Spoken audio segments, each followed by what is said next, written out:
Monsieur Claude Lelouch, Madame Elsa Silberstein.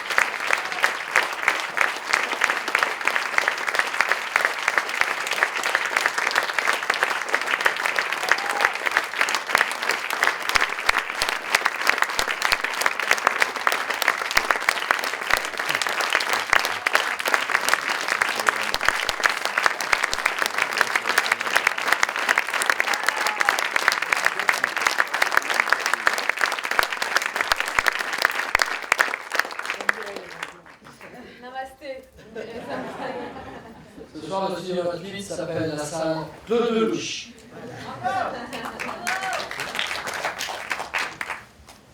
Écoutez, je suis très heureux. C'est partie des tout premiers à voir le film, qui sort demain. Et c'est vrai que, comme je suis du quartier, je ne peux rien refuser à mon ami, absolument rien. Je suis chez moi, au cinéma. C'est un très très beau cinéma, c'est un des plus beaux cinémas de Paris. Voilà, donc vous avez bien de la chance de le fréquenter. Voilà, en tous les cas, je voudrais publiquement remercier la petite qui est à côté de moi, Elsa Silberstein, parce qu'elle avait un rôle très difficile. Très très très très très difficile. C'était pas simple parce que c'est un personnage qui avance sur un fil. Et puis comme Dujardin n'est pas avec nous ce soir parce qu'il a eu un petit bébé hier, donc il n'était pas disponible, sinon il serait venu jusqu'à nous ce soir. Voilà, donc voilà, je remercie tous les comédiens. Et puis il y a ma femme qui est dans le coin aussi, je crois qu'elle est là, qui a participé avec moi au scénario.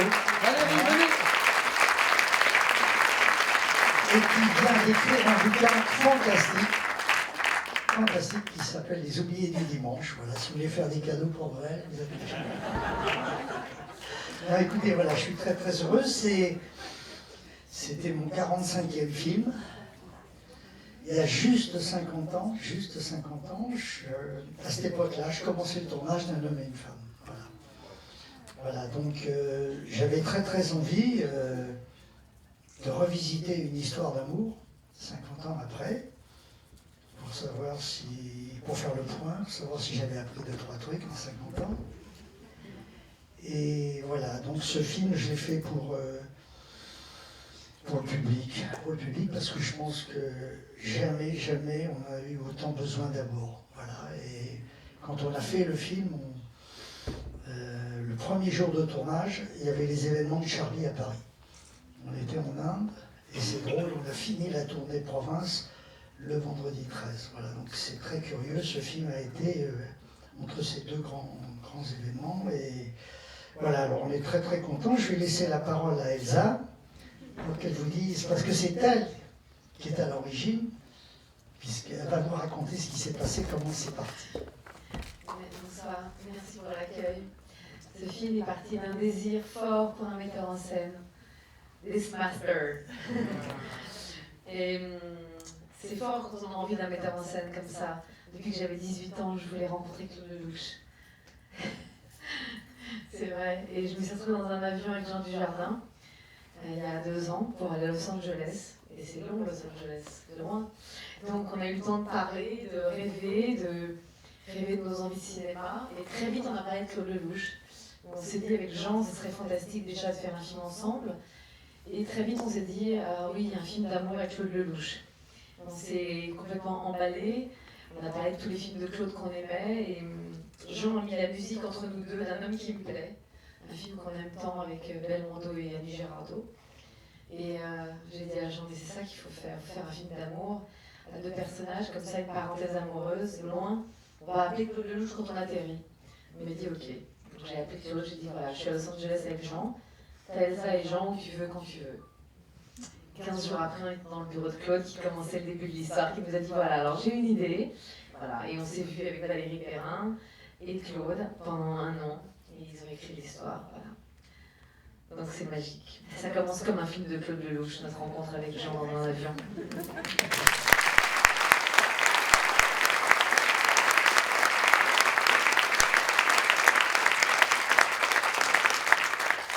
Alors, si vous voulez poser des questions, profitez-en. Voilà, s'il y a des zones d'ombre.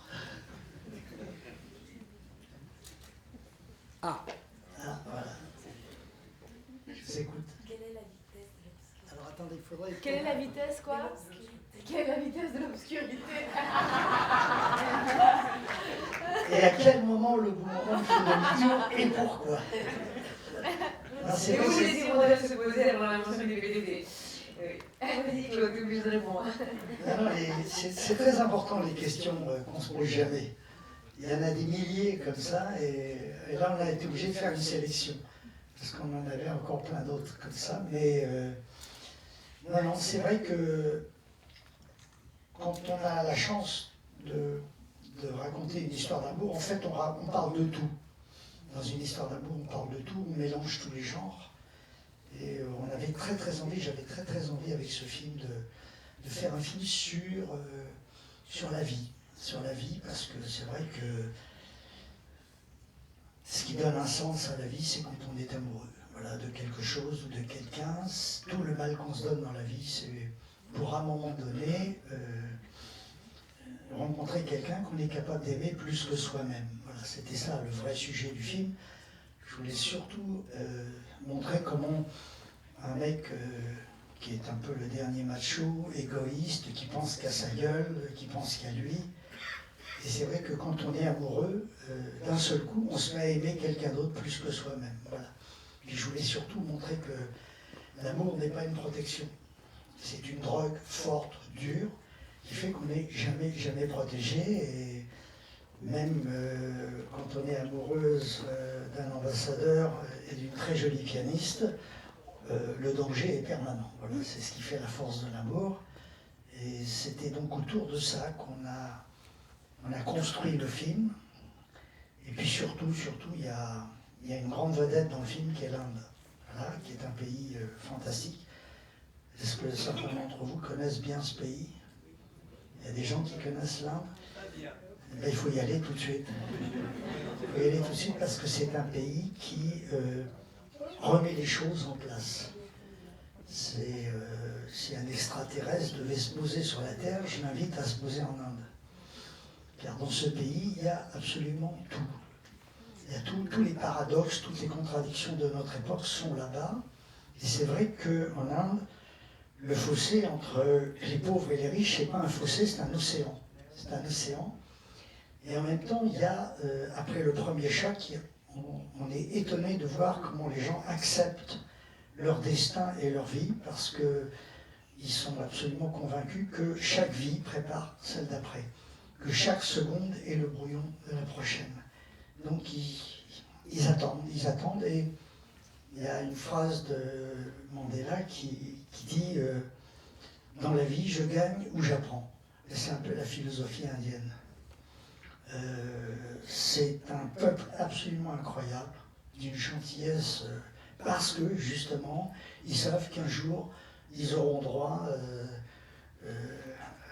à tous leurs rêves, et ils savent pertinemment qu'on ne peut pas apprendre en dehors de la souffrance, en dehors de la difficulté, voilà, et c'est un petit peu le résultat de mes observations depuis de nombreuses années. J'ai plus appris de mes échecs, j'ai plus appris de mes souffrances que de mes succès. Voilà. Et donc on voulait parler de tout ça et puis vous dire tout simplement que la mort n'existe pas. Voilà, c'est une connerie dans nos pays à nous. Mais là-bas, ça n'existe pas. Chaque vie prépare celle d'après. Et ça, c'est un très très beau message qu'on voulait donner dans ces...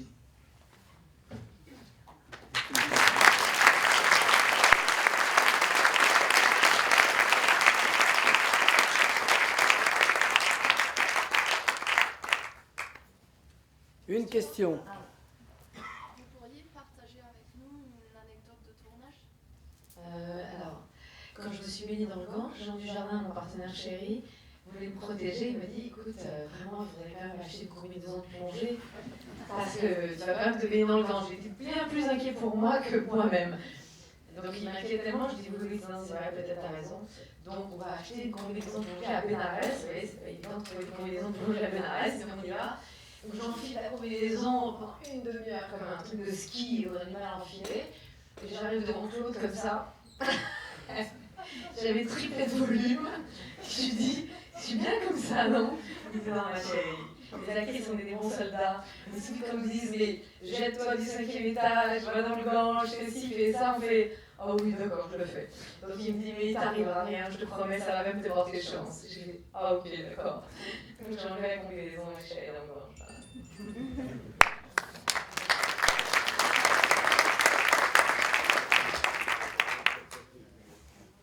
Monsieur. J'ai introduit un personnage de nom, c'est Amma. Vous la connaissiez? Alors Amma aussi, c'est un personnage. J'ai eu la chance dans ma vie de rencontrer pas mal de femmes, dont ma femme. Mais c'est vrai que c'est un personnage hors norme. C'est sûrement une des personnes qui m'a le plus impressionné par le don de soi-même, par la générosité qu'elle dégage. C'est un torrent d'amour, cette femme. C'est un torrent d'amour et elle vous donne des forces absolument incroyables. C'est inexplicable, Amma. C'est inexplicable et seule la caméra a pu, je crois, filmer le côté invisible d'Amma. Je crois qu'on est tous comme des icebergs, il y a la partie visible, il y a la partie invisible.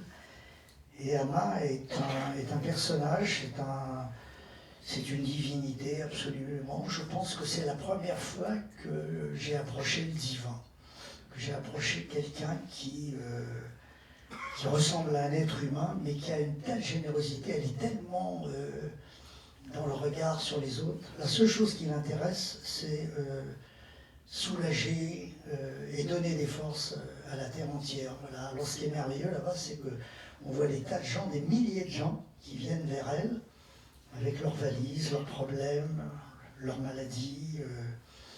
Et quand ils viennent voir Amma, ils se font très beaux. Ils s'habillent, ils sont beaux, ils viennent avec le sourire. Et Amma nous fait tout de suite comprendre que l'humour et l'amour vont ensemble. C'est le couple idéal. Quand vous arrivez chez Amma, elle vous accueille d'abord avec un sourire absolument incroyable, qui fait que tout de suite on est dans l'humour, dans le rire. Donc elle m'a fait un sourire, moi, absolument incroyable. Elle m'a pris dans ses bras, et puis après elle m'a dit, je ne sais pas ce que vous allez me demander, mais je vous dis oui. Et jamais j'aurais pu penser qu'elle accepterait. C'est comme si le pape me disait, bon, je tourne dans votre prochain film, voilà. Et donc, on a tourné avec Amma, mais sans tourner, puisque tout a été fait en direct. Les comédiens sont allés vers Amma comme des pèlerins, ils ont attendu, et la scène qui est dans le film, c'est le moment précis où Amma prend Jean et Elsa dans les bras. Donc on ne voulait pas tricher, on ne voulait pas reconstituer. D'ailleurs, tout le film a été fait un peu comme ça, c'est-à-dire qu'on avait très très envie que vous fassiez le voyage et que ce ne soit pas un voyage de cinéma. Voilà. Est-ce que c'était un peu comme une caméra cachée? Est-ce que j'ai lu quelque part que tu disais que tu avais filmé vraiment de façon la plus discrète pour te mêler à la population? Oui, mais tout le film, on le fait comme ça. Vous savez, aujourd'hui, les nouvelles technologies permettent justement au cinéma de faire des films complètement différents. On avait plus l'air de touristes que de cinéastes. Pratiquement, il n'y a pas un seul projecteur dans tout le film. On a tourné uniquement avec les lumières naturelles intérieures et extérieures. On a tourné avec des caméras qui ne sont pas plus grosses que celles que la demoiselle est en train de porter. Enfin, elles étaient un poil plus grosses, mais à peine. Et c'est vrai qu'aujourd'hui, les acteurs ont joué vraiment le jeu. Quand on est à la Mela, il y a 5 millions d'Indiens qui se baignent dans le Gange. Donc on voulait absolument filmer les acteurs au milieu de ces gens sans figurants, dans les trains, c'est les vrais Indiens. Tout au long du film, les gens qui entourent les personnages principaux sont les vrais personnages. Donc vous avez vraiment fait un voyage en Inde et c'est ce qu'on voulait absolument. Et ce qui est formidable, c'est que Jean et Elsa ont accepté justement de partir à l'aventure. Quand on est arrivé en Inde, en Inde, on vous dit jamais oui ni non. Ils font ça avec la tête. Et bon, on avait des autorisations sans avoir d'autorisation. Et puis les miracles ont eu lieu. On a tourné le film complètement en continuité, dans la chronologie, ce qui fait que chaque jour, on pouvait réécrire et aménager le scénario en fonction de ce qu'on avait vécu. Et donc les portes se sont ouvertes les unes après les autres. La Méla, Amar, et tout le film s'est fait comme ça, vraiment. Mais on est vraiment parti à l'aventure. On aurait très bien pu nous remettre dans un avion en disant non. D'ailleurs, normalement, on n'a pas le droit de tourner à la Méla. On n'a pas le droit de tourner avec Amar. On n'avait pas le droit de tourner. Et je vous dis, les portes se sont miraculeusement ouvertes. Et ce qui est formidable, c'est que je suis parti quand même avec 2 grandes stars. Je ne parle pas de Christophe Lambert et d'Alice Paul, mais ils ont joué le jeu comme si c'était des acteurs qui faisaient leur premier film. Voilà. Mademoiselle Silberstein, on sait que ça a été écrit, ça a été dialogué avec Valérie, avec Claude. Est-ce qu'il y a quand même, on sait que Claude laisse une certaine improvisation. Est-ce que dans les dialogues, parce qu'il y a des moments où on vous voit partir tous les deux, Jean, mais d'un naturel, et on se dit, ça a beau être écrit, c'est tellement beau, tellement vrai, qu'ils se sont lâchés. En fait, ce qui est génial avec Claude, c'est qu'il vous aime, il vous regarde avec amour et en vous disant, permets-toi tout est possible. Les scènes entre Jean et moi sont très écrites. Voilà. Après, il y a des sorties de route, on s'autorise tout. Mais comme c'est un partenaire extraordinaire, Jean, dès qu'il y en avait un qui sortait les rails, l'autre le suivait, puis on revenait dans le texte. Donc c'est finalement assez écrit, mais comme disait Claude, parfois d'un coup c'est une phrase qui change, c'est nos mots. À la fin d'une scène, Claude ne coupe pas à la fin d'une scène. Donc d'un coup on est dans un espèce d'état et il va vous dire, tiens, demande-lui ça. Donc il balance la phrase. Mais voilà, ça c'est assez magique. Et puis c'est le travail presque des cuisines, j'ai envie de dire, des acteurs et des metteurs en scène. Claude, il vous demande que de l'accident, il vous demande de trouver votre vérité. Donc on s'en fout de dire les phrases. De toute façon, au cinéma, c'est pas important de dire les mots qui sont sur les lignes. Les lignes dans le texte, voilà. Une fois que les phrases sont dites, on a fait la scène. C'est pas ça qui compte. Ce qui compte, c'est de transmettre quelque chose qui passe. Donc non, les scènes, c'est comme dit Claude, c'est 15 rounds de 2 boxeurs ensemble. Si tout à coup on a une intuition, on dirait quelque chose, on le dit. Mais finalement, les fois où on est parti en impro pour un impro, ça n'a pas été gardé. Il n'y a rien de mieux que d'avoir un cadre et puis après partir en live à la fin d'une scène ou au milieu, dire une phrase, ou de redire une chose avec nos mots, mais rien n'est figé. Le pire dans le cinéma, c'est l'embourgeoisement ou le confort. Ce que j'aime avec Claude, c'est qu'on se demande déjà comment on va tourner ailleurs, hein, et Jean et moi, on en parlait encore tout à l'heure, c'est tellement ce dont on est arrivé au cinéma, c'est tellement ce dont on a tout fait pour faire du cinéma comme ça. Cet homme-là est d'une jeunesse incroyable, et il a une caméra plus jeune que tous les cinéastes que j'ai pu rencontrer. C'est-à-dire qu'il a envie que ça vibre, il a envie que ça vit, qu'il y ait du souffle, il n'y a jamais rien qui doit être figé. Il n'en a rien à faire de se dire on a fini la scène, on a fini la journée, c'est pas ça qui compte. Il veut qu'il se passe quelque chose, il veut des miracles tous les jours et des accidents. Et je pense qu'on était, comme dit Claude, on est là pour battre des records. Et on était, Jean et moi, la chance, c'est qu'on a joué, enfin c'était chimique entre Jean et moi le jeu, dès le début. Donc ça, c'est fabuleux, d'avoir ça avec un acteur. T'as pas toujours ça, c'est assez rare.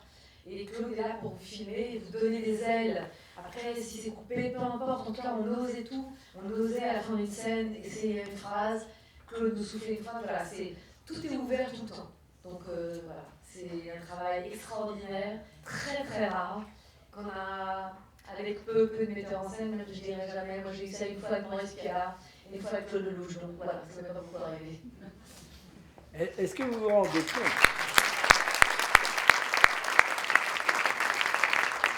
Est-ce que vous vous rendez compte quand même que là, on a tous vu ce film, moi j'en ai parlé avant que vous veniez, Pour moi, c'est un homme et une femme 50 ans après. Vous êtes tous d'accord, je pense, quand même, on a cette histoire.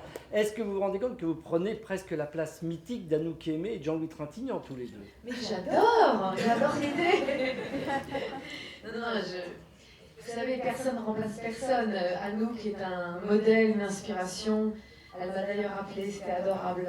Dimanche, elle a lu la critique du JDD qui était fabuleuse, dithyrambique. Et elle est mignonne, elle m'a appelé, elle me dit tu me parles. Je le dis parce que c'est tellement. Elle me dit tu me parleras encore quand tu deviendras une grande star. Anouk Aimée qui me dit ça, je dis mais t'es folle Anouk. Anouk Aimée, grande star, enfin, elle est. Voilà, c'est des gens qui m'ont nourri, qui ont été des inspirations. Je me suis coupé les cheveux comme Anouk Aimée pour la fin du film. Avec Jean, on a dit mon personnage, 4 ans passé, donc je me couperai les cheveux comme Anouk. Il y avait des vrais clins d'œil, c'est des gens qui nous ont inspirés.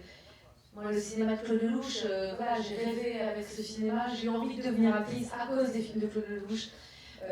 Je peux vous citer des millions de scènes qui m'ont nourri, qui m'ont donné envie d'être actrice.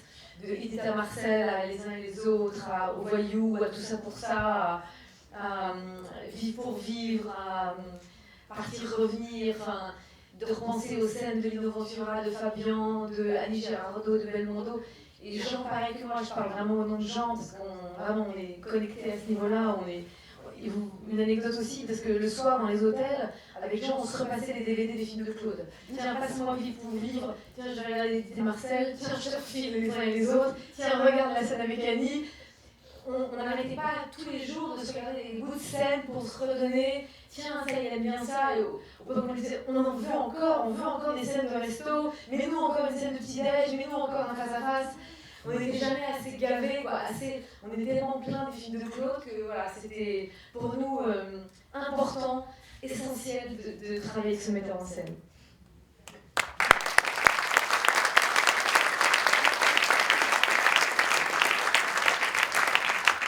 Claude, excusez-moi, s'il y a des questions, il ne faut les pas poser. Hein.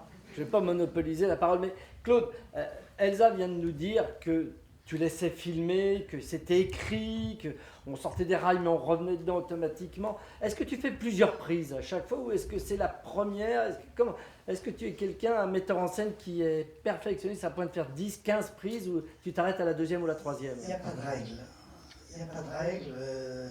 Il n'y a pas de règle. C'est à chaque fois, c'est un moment nouveau. Quand j'ai fait justement Un homme et une femme il y a 50 ans, j'avais dit à Jean-Louis et à Anouk, je voudrais avec ce film libérer le scénario, libérer la caméra et libérer les acteurs. C'est ce que je fais depuis 50 ans.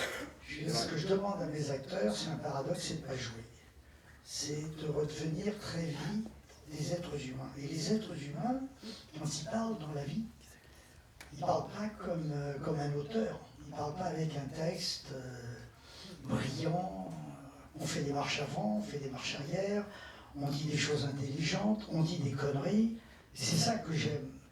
J'aime que les acteurs parlent avec leurs mots et non pas les miens.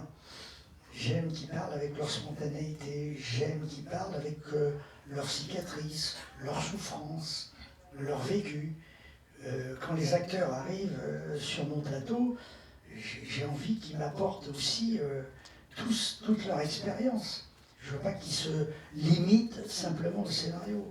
Je raconte souvent cette anecdote, mais quand j'ai tourné une scène qui a valu à Annie Girardot le César de la meilleure actrice, ce jour-là, on était dans le Jura, on tournait dans une cave, une scène des Misérables, et elle avait envie de tout sauf de tourner.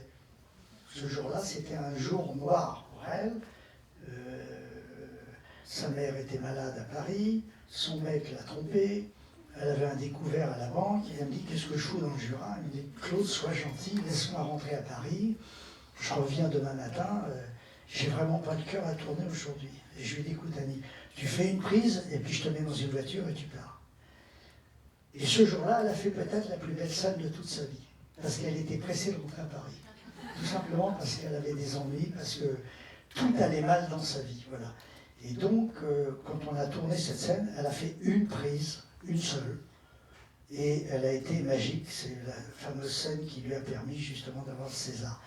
Donc, encore une fois, il faut jouer avec l'humeur des comédiens. Les comédiens sont des êtres humains. comme tous les êtres humains, ils arrivent le matin sur le plateau avec leurs soucis, leurs valises, leurs joies. Ce sont des êtres humains. Et la bonne humeur et la mauvaise humeur, il n'y a rien de plus photogénique. Il faut se servir des deux. Voilà. Donc moi, je me sers de ce qu'ils sont. Je me sers des énervements qu'ils ont, de leur agacement, de l'envie de faire les choses ou de ne pas les faire. Voilà. Donc c'est ça la vie. Et c'est vrai qu'un des grands acteurs principaux de tous mes films, c'est la vie. Il y a, je ne sais pas, 200 personnes dans cette salle. C'est 200 scénarios formidables. Mais dans ces 200 histoires formidables, la vie se mêle de vous. C'est une véritable concierge qui rentre dans votre vie et qui peut à tout moment vous faciliter les choses ou vous les compliquer. Voilà. Et donc cette vie, qui est un obstacle permanent à tout ce que vous avez envie de faire, ou qui vous facilite les choses, elle rentre dans mes films. Je la laisse rentrer dans mes films et je lance cette vie sur le plateau. Alors elle n'est pas écrite dans le scénario, la vie. La vie, elle n'est pas écrite dans vos histoires, mais vous allez être obligé de la supporter et de vivre avec elle. C'est elle qui décide pour les 3/4 de tout ce qui va vous arriver. Donc c'est un personnage invisible qui vous réserve des bonnes et des mauvaises surprises. Voilà. Et donc ces bonnes et ces mauvaises surprises, moi je les invite dans mes films et ça fait partie de mes films. Voilà. C'est pour ça que de temps en temps, bon, il y a des parfums de vérité. Vous savez, personne ne détient la vérité, personne. Mais on peut filmer de temps en temps des moments de sincérité. Voilà. Ce que je demande à mes acteurs, en fait, ce que j'aime, c'est filmer la spontanéité. C'est ces petits moments qui nous échappent. C'est quand on arrive à filmer plus notre inconscient que notre intelligence. Voilà. Donc c'est un gros travail. Gros travail. Ça fait 50 ans que je travaille là-dessus. Et j'ai fait 45 films et 45 fois je suis retourné à l'école. Voilà. C'est pour ça que d'autres metteurs en scène vont arriver, qui vont récupérer le travail de tous ceux qui ont. Et c'est vrai qu'un jour, je ne sais pas quand, mais un jour un film sera tellement beau, tellement réussi, tellement extraordinaire qu'en 2 heures, on passera peut-être de la barbarie à la civilisation. Voilà. Bravo!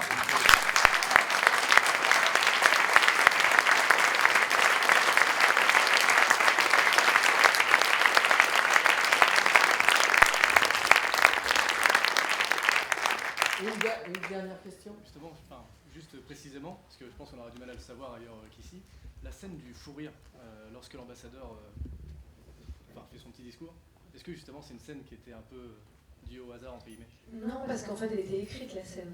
Après, quand on se met à rire avec Jean, c'est partie du jeu. J'ai envie de vous dire, toutes les scènes au cinéma sont comme ça. Qu'est-ce qui fait que 2 acteurs sont connectés, ils ont envie de rire, tant mieux. Donc, oui, c'était pas écrit, ils ont un fou rire. Après, c'est ça le jeu de la comédie, c'est toutes les scènes au cinéma, j'ai envie de voir toutes les scènes dans le film, c'est pas prévu que si, que ça, rien n'est prévu, et on a envie que rien ne soit prévu. Avec Jean, ça fonctionnait, donc on était déjà dans nos personnages, j'ai envie de vous dire. Donc oui, le rire était là, parce que Claude, il avait envie qu'on soit connectés avant de se parler. Ces 2 personnages, ils se tombent amoureux, ils se connectent physiquement, et c'est chimique entre eux, c'est-à-dire qu'ils rigolent avant de parler. Et il a utilisé, parce que le jeu c'est ça en fait, c'est d'utiliser ce qu'on lui donne. Voilà. Et le metteur en scène de cette scène, c'est Christophe Lambert. Parce que lui, il avait un texte à dire, et Jean a vu qu'à un moment donné, il se plantait, qu'il avait un petit problème. Et donc, Jean est parti tout de suite d'un fou rire, Elsa a tout de suite compris, et évidemment, moi, j'allais pas couper. J'allais pas couper parce que c'est vrai qu'à ce moment-là, il n'y a rien de plus con que les discours d'ambassadeurs et ces soirées dans les ambassades. Moi, je me suis tapé des tas de soirées comme ça. Et c'était juste par rapport à la situation, Donc, c'est ça. Et vous savez, je le dirai jamais, je le répéterai jamais assez, dans la vie, la seule certitude à laquelle je suis arrivé, c'est que les choses se passent jamais comme on les avait imaginées. Jamais. Parce que la vie a plus d'imagination que nous. Vous voyez ce que je veux dire? Voilà. Et je raconte souvent cette anecdote, mais quand j'étais tout petit, quand j'ai commencé à aller au cinéma et que j'avais la passion du cinéma, comme je n'étais pas assez riche, je rentrais par la sortie de secours. Et donc je ratais le début du film. Parce que je pouvais rentrer que quand la salle était pleine et dans le noir. Puis comme à l'époque il y avait des contrôles à la fin, je partais avant la fin du film. Donc je ne connaissais pas le début ni la fin. Et c'est à ce moment-là que je me suis dit, qu'est-ce qu'il faut profiter du présent? Qu'est-ce qu'il faut profiter des séquences qu'on me propose?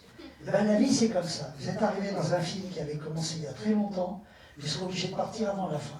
Donc profitez du présent.